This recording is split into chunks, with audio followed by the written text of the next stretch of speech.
Зимняя буря сковала Портленд, снег шел без остановки третий день, ветер завывал в переулках, как живое существо. Улицы опустели, город будто замер. Скайлор, 30-летняя сотрудница местной библиотеки, возвращалась домой после поздней смены. Она привыкла к одиночеству, к тишине своего района и холоду пустого дома.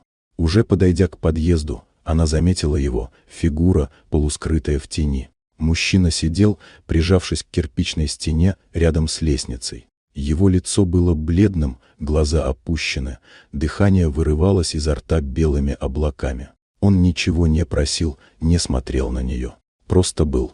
Скайлор замерла, разрываясь между страхом и чем-то древним, почти инстинктивным желанием помочь.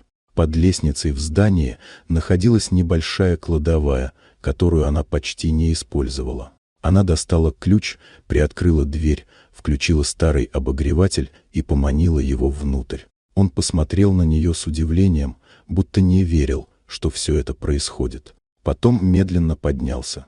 Она принесла плед, оставила термос с кофе, немного еды. Утром, выйдя на работу, она заглянула в подсобку. Мужчина ушел. Плед был аккуратно сложен, термос вымыт, мусора не было. Никаких следов, кроме тихого чувства, будто в этом пространстве что-то изменилось.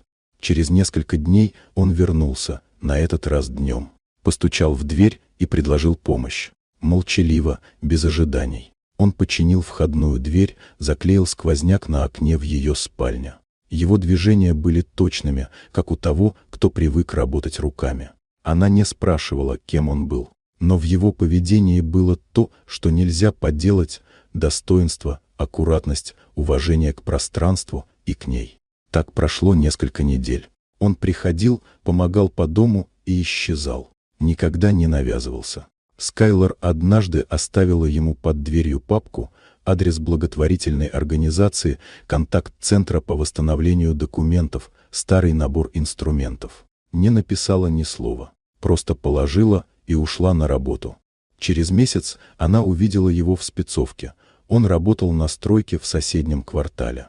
Прошел мимо, кивнул с благодарностью и не остановился. Он уже не нуждался в тепле ее подсобки.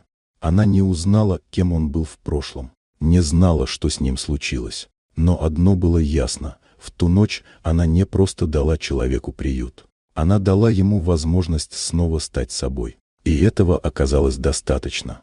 Вот такая удивительная история. Дорогие друзья, если вам понравилось видео, поставьте лайк, а также подписывайтесь на канал, впереди еще много интересного.